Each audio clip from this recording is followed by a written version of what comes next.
We're going to restore these headlights. Right now, they're a little foggy. We're going to do a procedure where we're going to make this clear. I'm going to put tape around the edges so I don't scratch the vehicle. This is sandpaper. So I'm going to sand down the headlights. We'll see how it turns out. I'm going to start with a 600. I'm going to go to an 800. And then I'm going to go to 1,000. Now we're going to use some heavy duty compound and buff it out.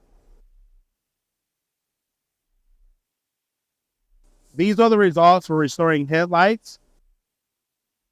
If you want to know more, I would love to know your comments. I'll answer.